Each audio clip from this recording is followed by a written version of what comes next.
That historical overview was extremely helpful. What was the result theologically? What kind of Christianity got transplanted to America?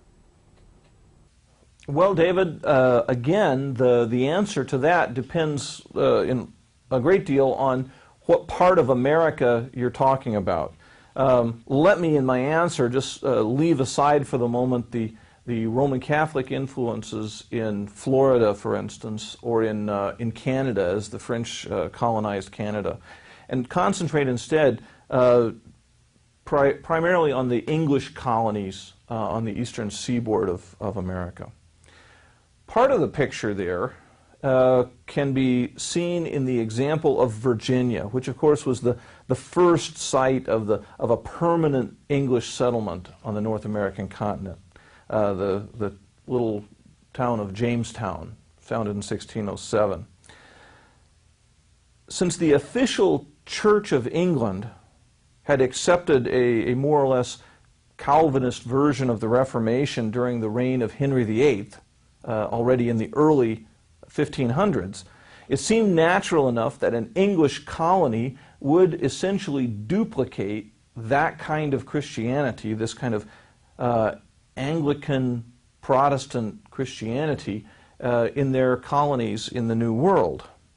So, naturally enough, the English started to organize Anglican parishes among the small villages and plantations along the James River as the settlement grew. Other varieties of religion were not permitted in Virginia. Anglicanism was the official religion.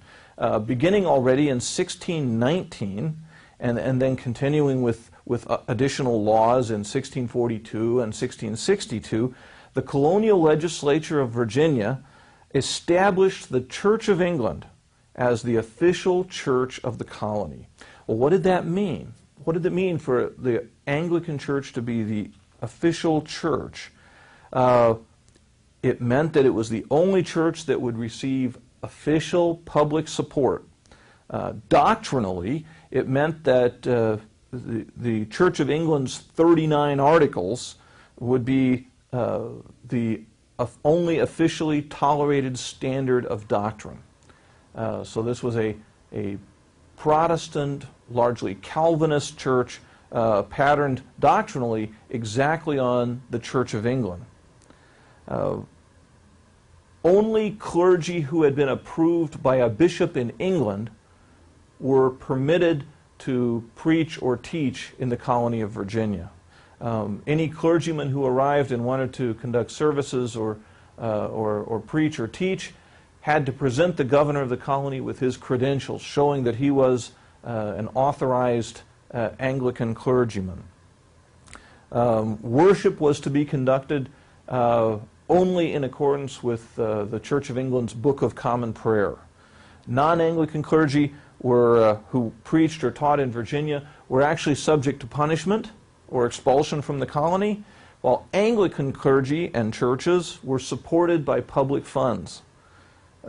Such measures made Virginia the most thoroughly Anglican of all the American colonies, of all the English colonies in America. And by the middle of the 1600s, this is less than half a century after Jamestown had been established, there were about 30 Anglican parishes in Virginia. And that number continued to grow as the colony did, so that there were more than 60 by the end of that century, and then by the middle of the 1700s, there were over 100 parishes in the colony of Virginia. The official establishment of the Anglican Church in Virginia should not really surprise us, however, since that model of having an official church was in fact the model that was followed in every European country. Religious diversity within one country was really not a popular idea. Was seen as an unsettling and revolutionary idea. So the Anglican Church naturally replicated itself in the New World And as we see from the example of Virginia, there was a tendency to make this Anglican church, this Church of England, the established and official church in the colony as well. Just because the Anglican Church became the official established church in the colony of Virginia and the southern colonies shouldn't lead us to suppose that all of the English colonies followed the same model. As a matter of fact, there were great differences between the English colonies in how they handled religion as a part of colonial life. The Puritans that you mentioned a few minutes ago in one of your questions were an example of this.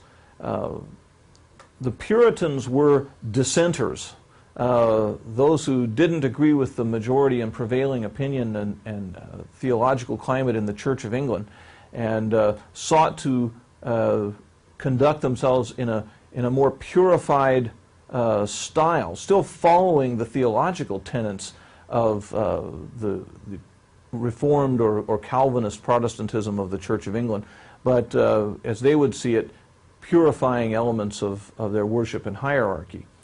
Those Puritans found themselves out of step with the prevailing climate in the Church of England and sought permission to immigrate and settle in the American colonies in search of a place to practice their faith according to the dictates of their conscience.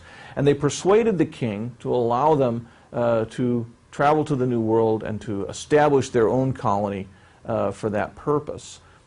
This right away distinguishes the Puritan colonists from those in Virginia. Because remember, the colonists in Virginia were there trying to make a financial or economic foothold, and they were looking for ways to turn a profit. The primary motivation wasn't religious, but economic and political, if you will, extending English political power to the New World. The Puritans came really driven by religious motives and in search of a place to put into practice the kind of Christianity that they thought best. They planned to sail further south along the coast, somewhere closer to Virginia, where the climate was milder, but they made landfall in what is today Massachusetts. In 1620, a small band of separatist Calvinists that were known as Pilgrims landed at Plymouth Rock and set up their colony there. And about 10 years later, an additional group of Puritans established the Massachusetts Bay Colony, and that colony actually turned out to be more successful and grew faster than the Plymouth Colony, and eventually absorbed the Plymouth Colony into it. The Puritan mindset, like the Virginia mindset, was not necessarily following an ideal of religious liberty, although they wanted the freedom to practice their own version of Christianity. They didn't draw the implication from that they should extend this kind of religious freedom to others who disagreed with them. So the colony did enforce a rather strict conformity to the Puritan ideal of Christianity. So Sunday attendance at worship, doctrinal purity was enforced. Those who had different ideas or sought to teach in some different way were not permitted to stay in the Massachusetts Bay Colony. And in that way, they sought to keep themselves a genuinely pure Christian outpost. In fact, they understood themselves as a city set on a hill, a visible outpost of the kingdom of God in the New World. And that formed their identity and motivated their colonizing efforts. Of course, there were those in the colony who had different opinions and even reached different theological conclusions. The most important figure among them is Roger Williams, who was a Puritan himself, but became convinced by the arguments of the Anabaptists and became the first Baptist in America. He was expelled from the Massachusetts Bay Colony and got permission to establish his own plantation or colony in nearby Rhode Island. He set up a settlement known as Providence, and the colony was officially known as Rhode Island and the Providence Plantations. What's different about Roger Williams's colony was that he, from the outset, decided that this colony would not enforce religious conformity, but instead would deliberately allow religious freedom to all views.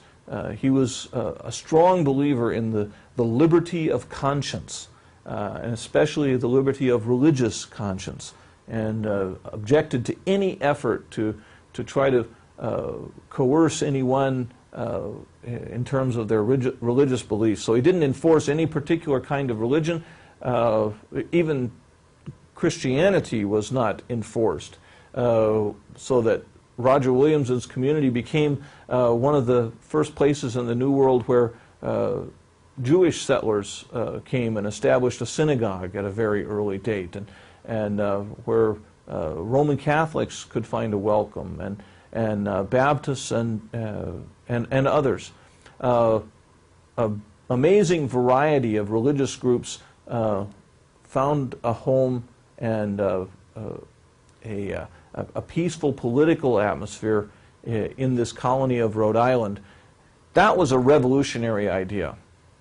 The whole idea of religious liberty, and not just toleration of different religious ideas, seemed to many people at the time almost subversive. And it was by no means certain that this colony would be a success.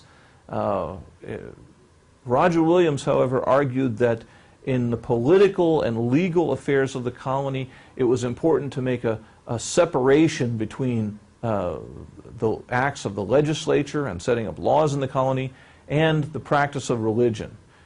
He used the metaphor of a garden wall, a wall built around a garden to protect the garden from the wilderness and overgrowth of the surrounding world.